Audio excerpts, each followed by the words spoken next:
in the humid archives of a Louisiana parish courthouse. Rebuilt after the Great Fire of 1903, a historian felt a familiar chill. It wasn't the damp air, but a single, scorched page pulled from a box of miscellaneous records. Most of the text was lost to flame and time, but a few phrases, written in a frantic, elegant hand, had survived. "The devil child of Blackwood Manor," it read. And then, his eyes, not of God.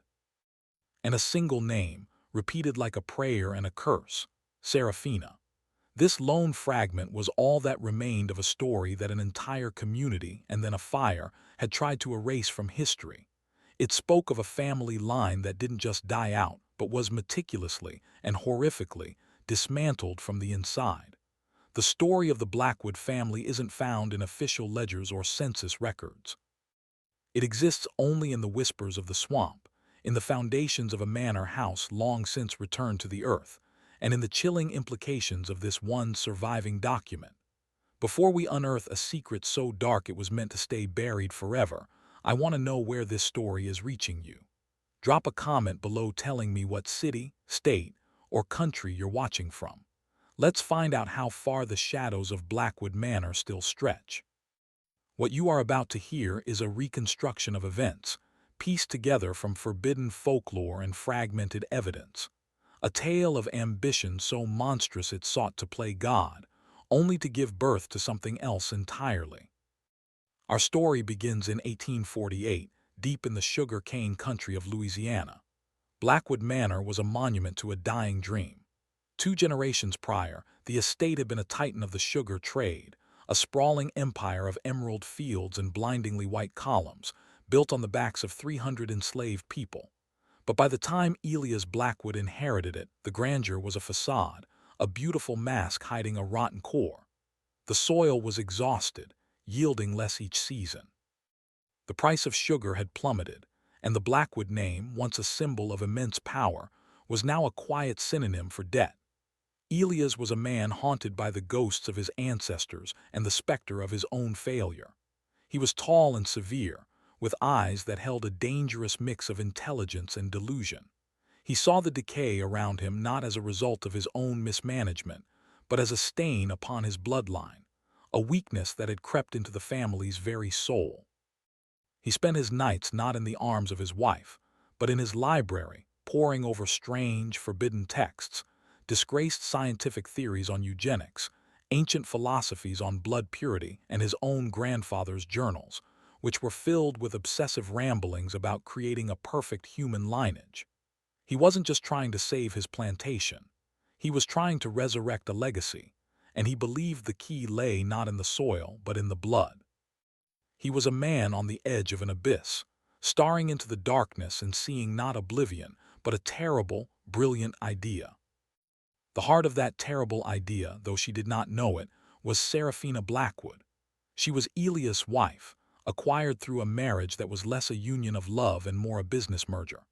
Her family, the Devereaux of Charleston, had provided a dowry that had briefly staved off Elias' creditors, and in return, Elias had gained a wife who was the epitome of aristocratic purity. Seraphina was exquisitely beautiful, with skin like porcelain and hair the color of spun gold. But her beauty was that of a doll, delicate, silent, and breakable. She drifted through the cavernous halls of Blackwood Manor like a ghost, her presence barely registering. Elias treated her as his most prized possession, a living testament to the purity of his taste and bloodline, yet he kept her utterly isolated. She had no friends, no confidants, and her letters home were censored by her husband. The other slaves whispered that the mistress was unwell, that her mind was as fragile as her body. They would see her standing for hours by the cypress trees, staring into the murky bayou, as if waiting for something to rise from its depths. She was trapped in a gilded cage, a perfect, pure-blooded specimen waiting for her master's experiment to begin. Seraphina believed her melancholy was a sickness of the spirit. She had no idea it was a premonition of the role she was destined to play in her husband's unholy ambition. If Seraphina was the purity in Elias' monstrous equation, the other half was a man known only as Cain. Among the 200 enslaved people who still toiled at Blackwood, Cain was a legend. He was a giant of a man, with muscles forged from a decade of working the sugar kettles, the most brutal and dangerous job on the plantation. But it was not his strength alone that set him apart. It was his eyes. Where the others showed fear, exhaustion, or despair, Cain's eyes held a cold, unnerving intelligence. He moved with a quiet dignity that bordered on defiance, and he never spoke unless spoken to, yet his silence seemed to scream. Elias had purchased him years earlier for a staggering sum, seeing him as the perfect physical specimen, strong, resilient, and seemingly unbreakable. He called Cain his black stallion, a prize animal to be admired for its raw power. Yet Elias was deeply unsettled by him. He would watch Cain from the veranda, unnerved by the man's quiet intensity. He saw not a simple laborer, but a mind at work, a spirit that refused to be broken. It was this very quality, this untamable, primal force simmering beneath the surface, that both terrified Elias and made Cain the essential, final piece of his twisted plan to forge a new dynasty from the ashes of the old. As the debts mounted, Elias retreated further into the shadowy world of his library. By the flickering light of an oil lamp, surrounded by peeling leather and the dusty scent of decaying paper, he found his new religion. He consumed arcane texts on human husbandry, phrenology, and discredited theories that treated bloodlines like botanical specimens to be grafted and cultivated. His grandfather's journals became his Bible, each page a testament to a shared obsession. He began to see the world not in terms of people but of traits. He'd stare at his own reflection, tracing the lines of his skull, convinced he could feel the very shape of his intellect and his failings. He started a new ledger, but this one didn't track dollars and cents. It tracked characteristics. Under the heading Devereux line, he listed Seraphina's supposed traits: refinement, acuteness of senses, artistic temperament, genetic purity. Under a new heading, Specimen C, he listed Cain: physical resilience, heightened strength, high pain threshold, survival instinct. He was no longer a plantation owner trying to save his estate. He was a mad scientist on the verge of a terrible discovery. The air in the library grew thick with his obsession, a palpable madness that clung to the curtains and settled in the dust. He had found his salvation not in God or finance, but in a formula of flesh and blood. And now he needed only to acquire the ingredients. The plan, when it fully crystallized in his mind, was an act of profound blasphemy, but Elias saw it as visionary. It was a form of twisted alchemy. He would take the pure, refined gold of Seraphina's aristocratic blood and smelt it with the raw, unbreakable iron he perceived in Cain. He believed that such a union would burn away the weaknesses of both lines, creating something entirely new, an heir who possessed Seraphina's supposed intellect and grace, fused with Cain's indomitable strength and will to survive. This child, this Ubermensch of his own design, would not just be a Blackwood. He would be the founder of a new dynasty, a being perfectly engineered to thrive in a brutal world. The child would be raised as his and Seraphina's, a legitimate heir in the eyes of society, but Elias would know the truth. He would know that he had not merely fathered a son, but had forged him, correcting the perceived flaws of his lineage through a radical, scientific intervention. It was a eugenicist's fantasy, born from desperation and delusion. Standing on his veranda, watching Seraphina walk listlessly through the withered gardens while Cain split logs near the kitchens, Elias saw them not as human beings, but as components. He had designed his perfect creation on paper.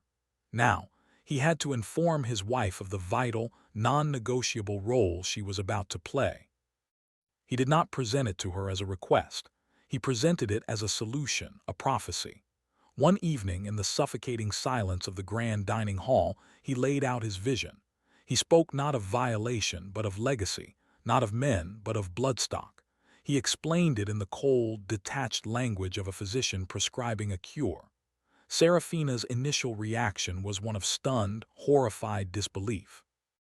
She stared at him, her porcelain features crumbling into a mask of terror, certain she was listening to the ramblings of a madman. She refused, her voice a fragile whisper that was quickly swallowed by the cavernous room. But Elias had prepared for this. His psychological assault was as meticulous as his scientific formula. He told her she was selfish, that her weakness was the very thing dragging their name into ruin. He threatened to have her committed to the asylum in Jackson, citing her melancholy as proof of a diseased mind.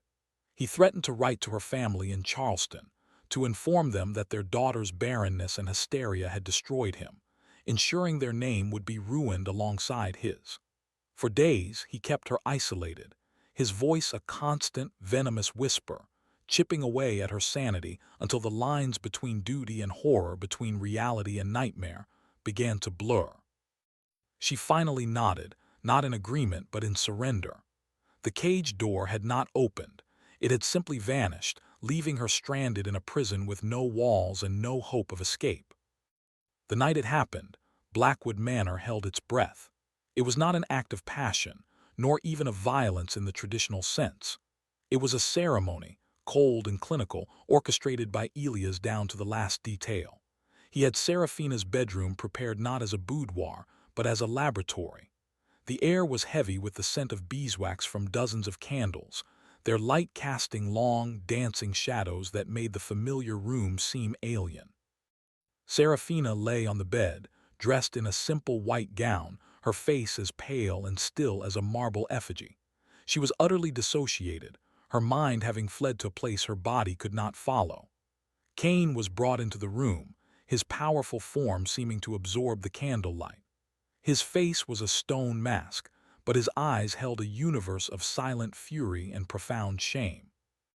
He understood the depth of the violation, not just against the woman on the bed but against himself, a debasement so complete it was meant to shatter his soul. But the greatest horror was Elias. He did not participate. He observed. He stood in the corner of the room, a journal and pen in his hand, watching the proceedings with the detached curiosity of a botanist studying the pollination of a rare, exotic flower. The ritual was complete. A child was conceived not in love or even in lust but in madness and ambition. And in the suffocating silence of that room, 3 souls were irrevocably broken, while a 4th, not yet born, began to take shape in the darkness. In the days that followed, a profound and unnatural silence descended upon Blackwood Manor. It was more than the absence of sound. It was a heavy, suffocating presence that seemed to muffle every footstep and deaden every voice. Elias, in his hubris, had expected to feel a sense of triumph, of scientific victory. Instead, a gnawing unease began to curdle his ambition. He had set in motion forces he did not fully comprehend, and the cold, clinical nature of his experiment was giving way to something ancient and unpredictable. Serafina vanished completely into the prison of her rooms. She took her meals there, if she ate at all, and spoke to no one. The house slaves who tended to her reported that she would spend entire days sitting motionless in a chair, her eyes fixed on the shuttered windows, not as a prisoner, but as a sentinel guarding against something trying to get out. But the most significant change was in Cain. The burning fury in his eyes had been banked, replaced by a cold, calculating watchfulness. He performed his duties with the same flawless efficiency, but his gaze now followed Elias everywhere. It was not the look of a man plotting revenge in the traditional sense. It was the look of a custodian, a guardian of a process he had been forced to begin. He had been a victim, but now he seemed to have accepted a new role, one that gave him a strange, terrifying new purpose. The manor was no longer a house of masters and slaves. It had become a crucible, and all 3 of them were now bound by the terrible secret gestating within its walls. Serafina's pregnancy was a 9-month torment that defied nature. It was not the gentle swelling of new life, but a violent, parasitic occupation. She was racked with fever dreams that left her screaming in the night, visions of coiling serpents and shadowy figures with ancient, knowing eyes. She complained of a constant, chilling cold that no fire could warm, an internal frost spreading from her womb. Dr. Alistair Finch, the parish physician, was summoned, but he was baffled. He saw a woman wasting away, her physical and mental state deteriorating at a rate he couldn't explain. He prescribed laudanum and bed rest, but the remedies were useless against a sickness that wasn't of the body. One night, in a moment of desperate clarity, Seraphina confided in the elderly house slave, Elspeth, who brought her meals. "It speaks to me," she whispered, her eyes wide with terror, her hands trembling around a cup of cold tea. "In my sleep. It doesn't use words. It shows me things, the world burning, the field sown with salt, the sky turning black." Elspeth, whose own grandmother had been a voodoo priestess from St. Domingue, felt a primal fear that went deeper than sympathy. She knew this was no ordinary pregnancy. She had seen signs and omens before, but nothing like this. An unholy bargain had been struck, and the thing growing in Seraphina's womb was not a child. It was the price. The curse growing within Seraphina's womb soon began to bleed into the land itself. The vibrant green of the sugar cane fields faded to a sickly yellow, the stalks growing thin and brittle despite the tireless work of the field hands. A blight, unlike any the overseers had ever seen, swept through the vegetable gardens, turning healthy plants to black slime overnight. The livestock began to suffer. Sows gave birth to stillborn litters, their bodies twisted into grotesque shapes. A prized mare, Elias' last symbol of wealth, delivered a foal with 2 heads, an omen so terrifying that the stable hands refused to touch it and drowned it in the bayou. The weather grew erratic and hostile. Long periods of suffocating drought were broken by sudden, violent deluges that flooded the fields and turned the pathways to thick, impassable mud. Down in the slave quarters, the whispers grew from hushed murmurs to a low, constant hum of fear. They knew the source. They said the land was rejecting the child. They said the baby was a Loa, a powerful, vengeful spirit drawn down from the ether by the master's wickedness. They began leaving small, desperate offerings at the edge of the swamp: braided horsehair, carved wooden figures, bowls of stolen rum, pleading with their own gods to protect them from the evil that was about to be born in the great house. Elias, seeing his empire crumbling around him, refused to acknowledge the connection. He blamed the soil, the weather, the slaves, anything but the monstrous truth gestating under his own roof. The birth came on a moonless night in the dead of winter, brought on by a storm that seemed to claw its way out of the Gulf of Mexico with a singular, malevolent purpose. The wind screamed like a banshee, tearing shutters from their hinges and hurling ancient branches against the house. Rain fell in horizontal sheets, turning the world outside into a churning black abyss. Inside, there was only Elias and a terrified local midwife named Isabel, a woman who had delivered hundreds of babies but had never felt a fear like this. The labor was unnaturally fast and violent, a brutal expulsion that left Seraphina hovering on the brink of death. When the child finally emerged, there was no cry, not a single sound. For a moment, Isabel thought it was dead, a stillborn monster. But then it moved. As she cleaned the infant, she saw its eyes open for the first time and a gasp caught in her throat. They were not the hazy blue of a newborn. They were a deep, shocking violet, and they held a terrifying, ancient lucidity. The baby wasn't looking at the world with the unfocused gaze of an infant. It was looking directly at her, with an intelligence that seemed to pierce her very soul. She saw in those eyes not innocence, but a chilling, cosmic emptiness. The storm outside reached a crescendo, and in a flash of lightning that illuminated the room, Isabel knew with absolute certainty that the thing she was holding was no mere child. It was an ending. They named him Lucius. It was a name chosen by Elias, meaning light bringer, a final, defiant act of clinging to his original vision. But there was no light in this child. The midwife, Isabel, had been right to be terrified. Lucius was a beautiful baby, possessing Seraphina's fine, aristocratic features and a healthy, robust frame that spoke of Cain's strength. But the combination was deeply unsettling, a discordant harmony that put everyone on edge. His skin was pale, yet it seemed to absorb the light rather than reflect it. And then there were his eyes. The violet color did not fade in the coming days as newborn eye colors often do. Instead, it deepened, taking on the bruised purple hue of a twilight storm. They were ancient eyes, filled with a knowing that was utterly alien in the face of an infant. He rarely cried. While other bobbies wailed for milk, for comfort, for contact, Lucius would simply watch, his gaze tracking the movements of anyone in the room with a chilling, analytical focus. He seemed not to need or want anything, only to observe, to learn, to assess. Elias would stand over his cradle for hours, a maelstrom of pride and primal fear warring within him. He had wanted a superior heir, a new kind of man. But as he stared into those intelligent, violet eyes, a terrifying question began to form in his mind. Had he created a new Adam, or had he simply opened a door and invited something ancient and terrible to walk through it? Lucius's development was not just rapid, it was unnatural. He walked at 7 months, not with the clumsy, stumbling gait of a toddler, but with a steady, deliberate purpose that was unnerving to watch. He spoke his first word at 9 months, but it was not mama or papa.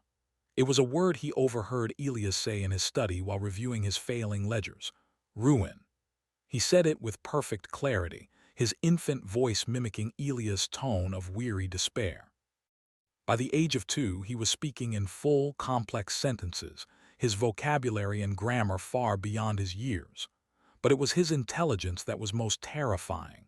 It was cold, predatory, and utterly devoid of childlike innocence. He didn't play with toys, he disassembled them, studying their inner workings with a focused intensity. He would watch the spiders in the corners of the manor, seeming to understand their silent, patient deadliness. Elias' initial triumph curdled into a thick, persistent dread. He had created a prodigy, but there was no warmth, no affection, no recognizable human emotion in his son. Lucius was like a beautiful, intricate clockwork machine, ticking away with a flawless, inhuman logic. The boy he had designed to be the savior of his family line was beginning to feel like its executioner, and Elias realized with a growing horror that he was no longer the master of his own experiment. He was now its primary subject. While Elias wrestled with his fear, Serafina succumbed to hers completely. She refused to touch her son. She would not hold him, would not feed him, and could not even bear to be in the same room as him. Her maternal instinct had been inverted into a powerful, instinctual revulsion. To her, Lucius was not her child. He was the physical embodiment of her violation, a living, breathing vessel for the darkness that had been forced upon her. "Keep it away from me," she would plead with Elspeth, her voice a raw, terrified rasp whenever the old slave brought the baby near. "Its eyes. It knows. It knows what I am. It knows I am its cage." Her sanity, already fractured, began to shatter. She claimed the child's silence was a form of speech, that he communicated with her in her mind, showing her visions of her own damnation. She began barricading her door at night, convinced the toddler was trying to get in, not with the innocent desire of a child seeking his mother, but with the malevolent intent of a demon come to claim its keeper. Dr. Finch diagnosed her with postpartum psychosis, a madness born of childbirth. But Serafina knew the truth. The madness had not come after the birth. It had arrived at the moment of conception, and now it lived down the hall, watching her with knowing, violet eyes. The midwife, Isabel, was the first person outside the manor's walls to understand the true nature of the child. She had seen his eyes, felt the unnatural chill in the room of his birth, and she was a woman who trusted her instincts. For a week, she was consumed by a terror so profound she couldn't sleep. She knew she possessed a dangerous secret, a truth that could not be spoken aloud in a parish that bowed to the power of the Blackwood name. She decided to flee. She packed a small bag, telling her husband she was going to visit her sister in Natchez, a lie she hoped would buy her enough time to disappear completely. She was last seen walking toward the ferry landing as dusk settled over the river. She never arrived. Weeks later, a fisherman found a piece of her shawl snagged on a cypress root deep in the bayou, miles from any known path. There was no sign of a struggle, no evidence of foul play. The parish sheriff ruled it a tragic accident, a woman who had lost her way in the dark and been taken by the swamp. But the slaves at Blackwood and the fishermen who worked the river knew better. They knew the swamp didn't just swallow people. They whispered that a dark pact had been sealed at the manor, and the land itself was now acting to protect its new, unholy master, silencing any voice that dared to speak the truth of his arrival. Lucius grew up in a world of silence and observation. With his mother locked in a prison of her own terror and his father increasingly terrified of him, the boy was raised by the house slaves, primarily the elderly and stoic Elspeth. He was given tutors from New Orleans, brilliant men who arrived full of academic pride and left weeks later, pale and shaken, unnerved by a 5-year-old who seemed to understand complex philosophies better than they did. Lucius had no friends, and he sought none. He spent his time devouring the books in Elias' library, showing a particular aptitude for toxicology, military strategy, and ancient history, the rise and fall of empires. He showed no empathy, no remorse, no affection. When a young house slave fell from a ladder and broke his leg, Lucius didn't rush to help. He simply watched, his head cocked with a chilling, dispassionate curiosity, as if observing the mechanics of a failing machine. He was a predator learning the weaknesses of his prey. And his prey was everyone. If this story is making you question the nature of evil, and you believe that some secrets should be brought to light, no matter how terrifying, then hit that like button and make sure you've subscribed. The shadows of Blackwood Manor are deep, and what we're about to uncover will prove that the greatest monsters are not born of myth, but are carefully and deliberately made. In this cold, isolated world, Lucius formed only one bond. It was not with his mother or father, but with Cain. It was a connection that defied the master-slave dynamic, a silent, powerful understanding that existed beyond words. Cain, who had been elevated from the fields to a position of quasi-bodyguard for the boy, was the only person whose presence Lucius seemed to actively seek. They would spend hours together in silence, Cain polishing boots or repairing tack and Lucius reading in a nearby chair. No orders were given, no conversations were had, but a powerful current flowed between them. In Cain's eyes, the shame and fury had been replaced by a fierce, unwavering protectiveness. He saw in Lucius not a monster, but the living consequence of his own violation, a weapon forged from his flesh and blood. And in Lucius's violet eyes, as he looked at Cain, there was the only flicker of something that resembled a human connection. It was not love, or even loyalty in the traditional sense. It was recognition. It was the cold, calculating acknowledgement of the iron that lived in his own blood, and he knew, with an instinct that ran deeper than any book learning, that this man would be the key to the war he was already planning to wage. The first death came when Lucius was 8 years old. The victim was an overseer named Beaumont, a notoriously cruel man who wielded his whip with a casual sadism that even Elias found distasteful. One sweltering afternoon, Beaumont was found in the gears of the great sugar mill. The official story, recorded by a compliant parish sheriff, was a tragic accident, a fall from a catwalk into the machinery. But the slaves who had the gruesome task of cleaning up the aftermath knew better. They saw things the sheriff chose to ignore. They saw that Beaumont's whip was wrapped around his own throat, pulled so tight the handle had snapped. They saw that the lever to engage the gears, located 10 feet away, had been deliberately thrown. It was no accident. It was an execution, an act of impossible strength and calculated rage. No one spoke a word, but every eye in the slave quarters turned towards the great house, towards the silent boy with the violet eyes who had been seen watching Beaumont from the edge of the fields that very morning. There was no proof, only a cold, shared certainty. A new power was rising on the plantation, a chilling form of justice that was swifter and far more brutal than their master.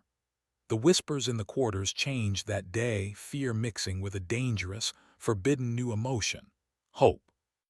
The death of the overseer was a turning point. For Elias, it was the moment his intellectual curiosity finally gave way to raw, animal fear. He looked at his 8-year-old son, who sat quietly reading in the parlor, and he no longer saw a prodigy or a scientific marvel. He saw a serpent he had willingly nurtured in his own home. The power dynamic in the manor began to invert, slowly at first, then with terrifying speed. Elias found himself avoiding his son's gaze, flinching when Lucius entered a room unexpectedly. The boy's silence was no longer that of a child. It was the heavy, patient silence of a judge. Lucius began to ask questions, quiet, piercing questions about the plantation's finances, about crop yields, about the loyalty of the other landowners. They were the questions of a master, not an heir, and Elias, his authority eroding day by day, found himself answering them. He was becoming a steward in his own home, a nervous administrator consulting with his new, diminutive king. He had wanted to create a man who could dominate the world. He had succeeded, but he had failed to understand that this new world would have no place in it for him. He was the first piece of the old order that would have to be swept away. Lucius discovered the truth of his own creation not through a confession, but through cold, methodical investigation. One night, using a key he had fashioned himself, he let himself into Elias' private study, the one place he was forbidden to go. He wasn't looking for anything in particular. He was simply mapping his enemy's territory. And there, in a locked drawer beneath a false bottom, he found it, the ledger. He read the meticulous, insane notes under the headings Devereux Line and Specimen C. He saw the cold, clinical descriptions of his mother's purity and his biological father's primal strength. He saw the date of the forced conception, recorded with the dispassionate precision of a scientific observation. For another child, this discovery would have been a source of unbearable trauma, a revelation that would shatter their identity. But Lucius felt no pain. He felt no shame. He felt only clarity. It was the final piece of the puzzle. It explained the coldness inside him, the disconnect he felt from the world, the silent bond he had with Cain. He was not a mistake. He was a purpose. He closed the book, a slow, terrible smile gracing his lips for the first time in his life. He was not the son of Elias Blackwood. He was his father's curse, and now he had the instruction manual for his own soul. With the truth now his, Lucius's attacks became more direct, more personal. He decided to dismantle Elias' pride piece by agonizing piece. Elias owned a pair of magnificent Arabian stallions, his last remaining symbols of wealth and aristocratic lineage. They were his only joy, the one thing he still loved in his crumbling world. One morning, the stable master ran to the house, his face ashen with panic. Both horses were dead.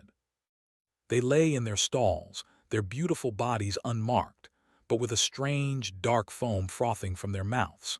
Dr. Finch was summoned, and after a brief examination, he found traces of oleander in their water troughs, a potent, fast-acting poison that grew wild in the gardens. Elias knew immediately who was responsible. He remembered Lucius's recent fascination with a book on toxicology from the library. He stormed into the parlor where Lucius was reading and confronted him, his voice trembling with a rage born of grief and terror. Lucius slowly looked up from his book, his violet eyes holding no guilt, no fear, only a cold, reptilian curiosity. "They were a poor investment, father," he said, his voice calm and even. "Their upkeep exceeded their value. I simply liquidated a failing asset." In that moment, Elias finally understood. This wasn't just a monster. It was a businessman, and it was liquidating him. The death of the horses was the final blow to Seraphina's fragile sanity. From her isolated rooms, she had watched the slow-motion decay of her world, convinced it was all tied to the demonic presence of her son. The news of the poisoning confirmed her deepest fears. The child was not just a curse, but an active, malevolent force, poisoning the world from the inside out. That night, a primal, maternal instinct, twisted into its dark opposite, took hold of her. She would not be a victim. She would be a purifier. She would do what no one else had the courage to do. She would cleanse her home and the world of the evil she had brought into it. Slipping out of her room like a phantom, she crept down the hall to Lucius's chambers.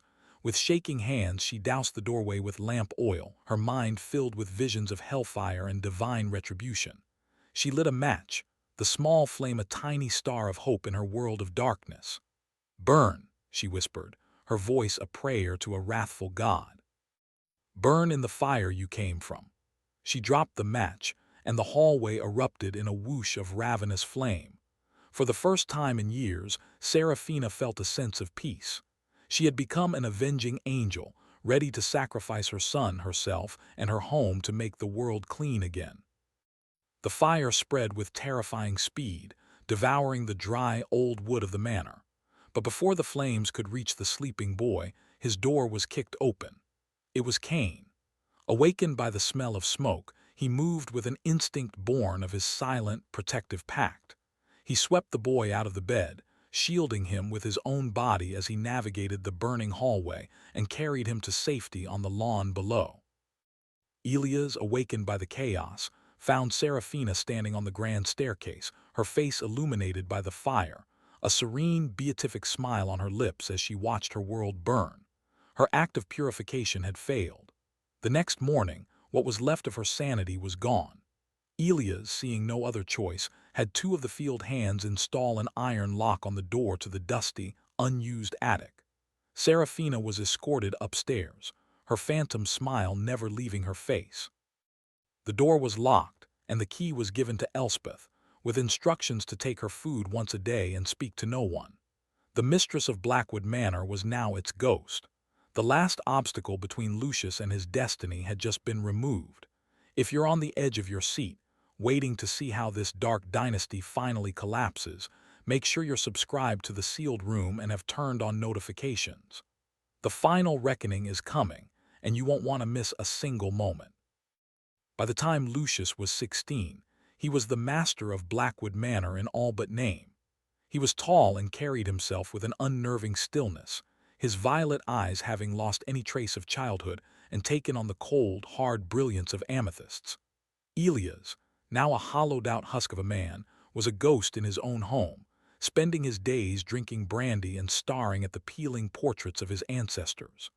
The plantation's finances, already in ruins, were on the verge of total collapse. It was then that Lucius made his final move. He did not use threats or violence. He used logic, the weapon he had honed to a razor's edge.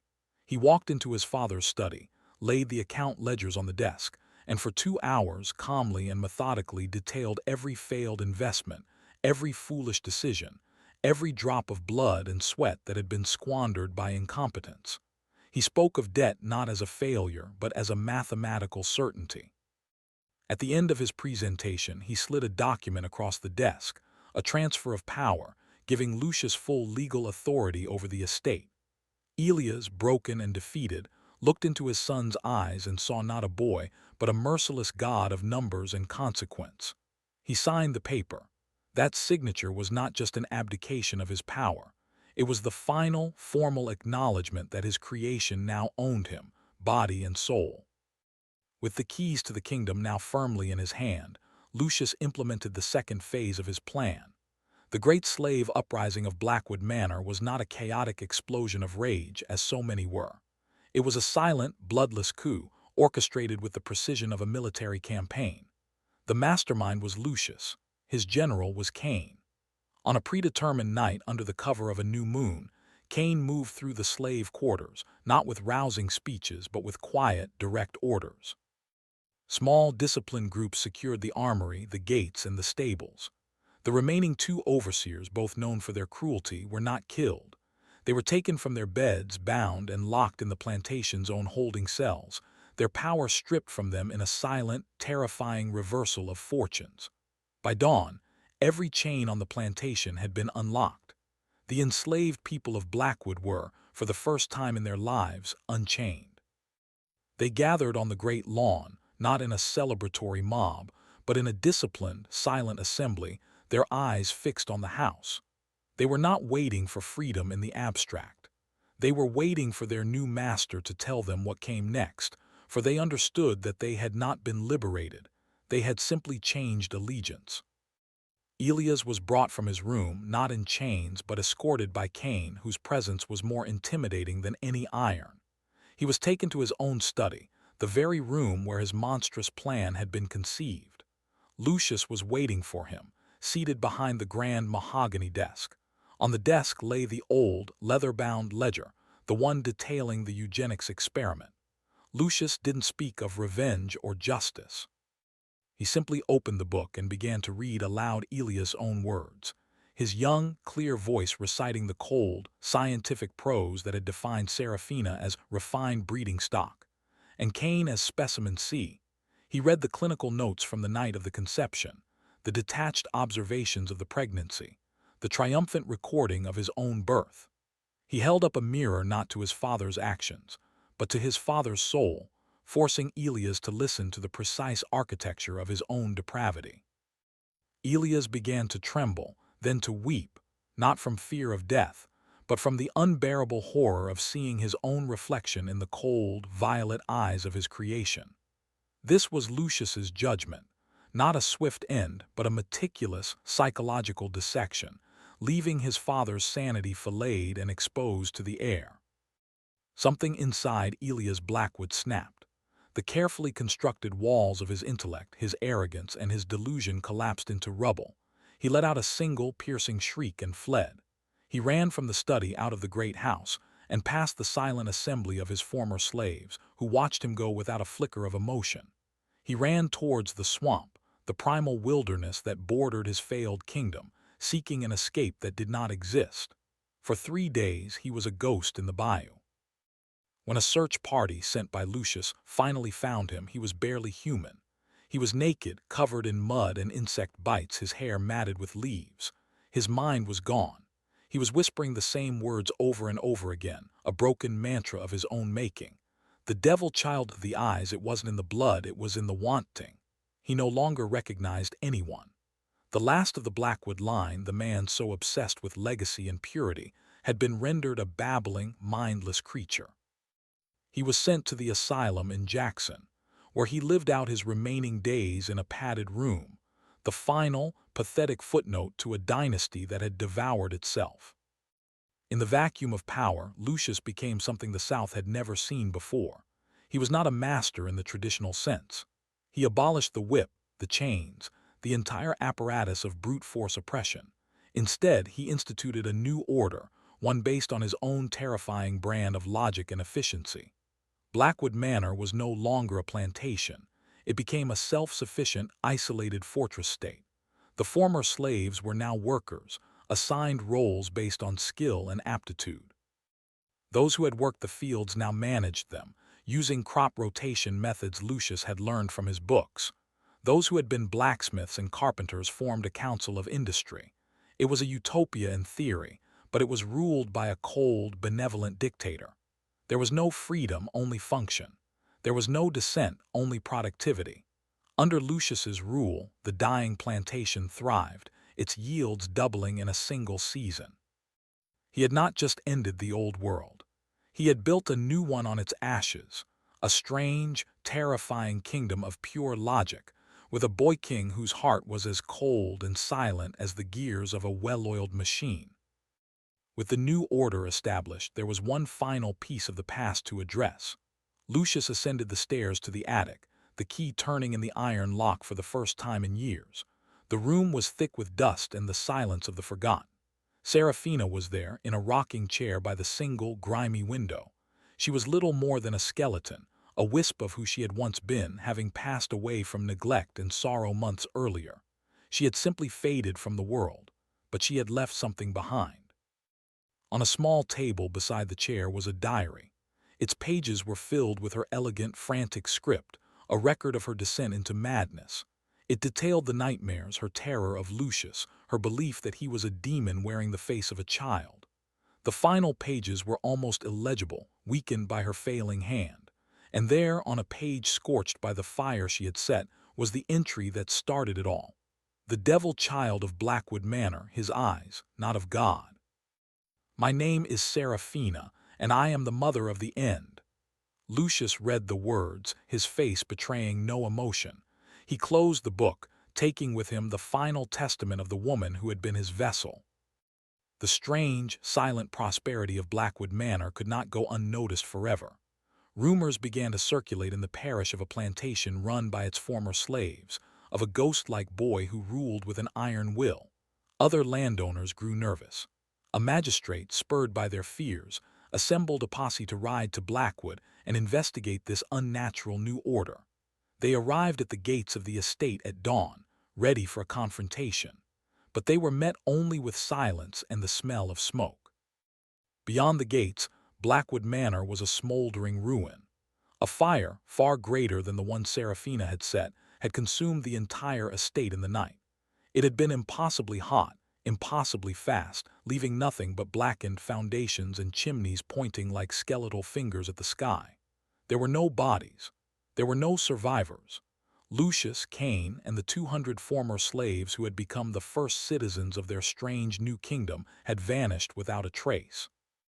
It was as if the fire had not just destroyed the manor, but had burned a hole in reality itself, through which they had all stepped, leaving nothing behind but a legend and a whole lot of questions. In the absence of facts, folklore took root. The story of what happened at Blackwood was too strange, too terrifying to be believed as history, so it became a ghost story. The official record stated that the plantation was destroyed in a slave uprising that culminated in a fire, a common enough tragedy to be accepted without question. But the local people knew better. They whispered of a boy with violet eyes who was born of a storm and a curse. They said he was the devil himself, and that when the world of men came too close, he had simply called his home and his followers back to hell. For generations, children were warned not to go near the Blackwood ruins after dark, for fear of seeing the phantom manor rise from the ashes, or of meeting a tall, silent boy whose gaze could steal your soul. The horrifying, documented reality of Elias Blackwood's eugenics experiment, of Seraphina's torment, and of Lucius's cold, calculated retribution was sanded down by time, becoming just another spooky tale to be told around a campfire, its terrible, human truth all but forgotten. Decades later, that truth began to resurface, piece by fragmented piece. It began with our historian, in that dusty parish archive, finding the single scorched page from Seraphina's diary. That one artifact became a key, unlocking a door that had been sealed for nearly a century.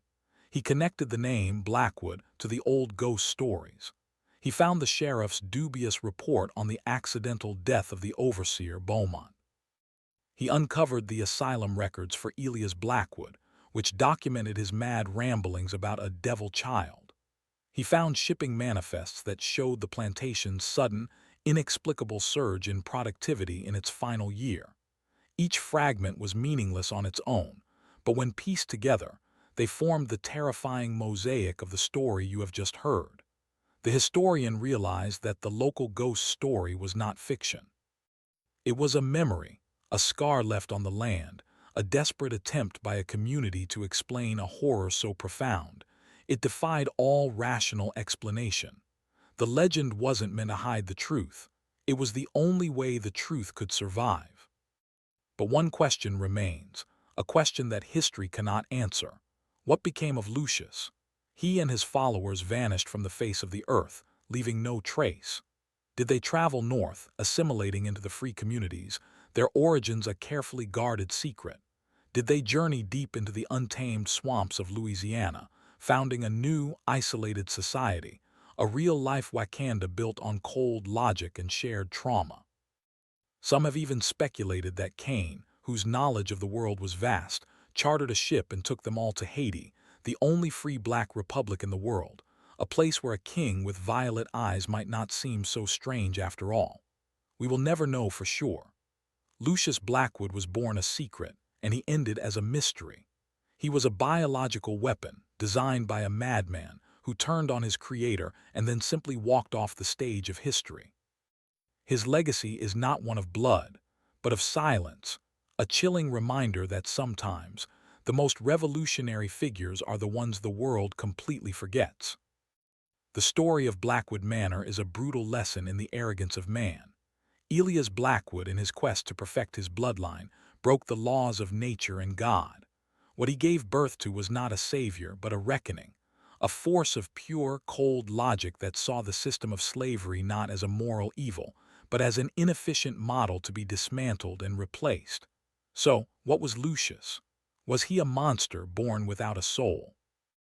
Was he a tragic product of his horrific circumstances, his coldness a shield against a world that created him for a monstrous purpose? Or was he a form of natural justice, a necessary antibody created by the sickness of slavery itself, a cleansing fire that burned away the disease and its creator? The answer, I believe, is buried with the ashes of that Louisiana plantation. What do you think? Leave your theories in the comments below. If this journey into one of history's darkest secrets has held you captive, subscribe to the Sealed Room and hit the notification bell. Share this video with someone who understands that the most terrifying stories are the ones that are true. And join us next time as we unlock another file on another chapter of history that was meant to stay buried forever.